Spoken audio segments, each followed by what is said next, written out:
இப்போ ஆர்எஸ் பாரதியும் அதே டோனில் தான் பேச ஒருமையில பேட்டி விடுகிறாரு. அவன் எவன் இருந்தால் எங்களுக்கு என்ன, நாங்கள் இல்லாத அமைச்சர்கள் யார் இருந்தால் எங்களுக்கு என்ன. அது வந்து ஒரு கண்டமான கேஸ். அது ஒரு தகர டப்பா. அதை நாங்கள் பொருட்டாவே எடுத்துக்கிறது இல்லை. அது வந்து எப்படின்னா அதை தலைமையிலே மதிக்கிறது இல்லை.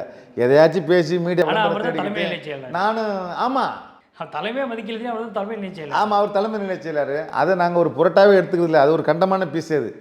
அது வேஸ்ட். அது பேசி பிரயோஜனம் இல்லை. அது தலைமைக்கும் அது வயதுக்கும் தலைமை நிலை செய்கிற பொறுப்புக்குன்ற பொறுப்பு மாதிரியா பேசுது? சொல்லுங்கள், அது அப்படியே பேசுது? அதெல்லாம் நாங்கள் பொருட்டாவே எடுத்துக்கிறது இல்லை. அது எதாச்சும் சொல்லி அது இருப்பை தக்க வைக்கிறதுக்காக பேசுது.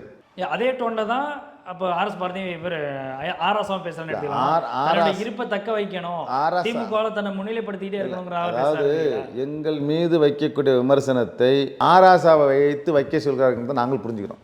யார் வைக்க சொன்னோம்? தலைமை தான் வைக்க சொல்லியிருக்கோம்.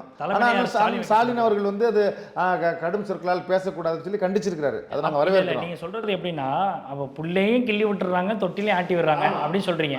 அப்போ ஸ்டாலின் தான் புள்ளையை கிள்ளி விட்டுருக்காரு, இந்த பக்கம் தொட்டிலையும் ஆட்டி விட்டுருக்காரு, கரெக்டா? அதாவது நேரடியாக பதில் சொல்லுங்க. தலைமையில யாரு? திமுக தலைவர் ஸ்டாலின் அவர்கள். அவரை விட்டா யாரு ஆராசாக்கு வந்து இதுக்கு ஆர்டர் போட போறா? இல்லை யாரு சொன்னா கேட்பாரு அவரு? சரி, அப்படி நான் இப்போ என்ன கேட்குறேன்னா, திமுக தலைமை அண்ணன் ஸ்டாலின், சரியா? யாரு கேட்டு பதிவு போட்டாரு?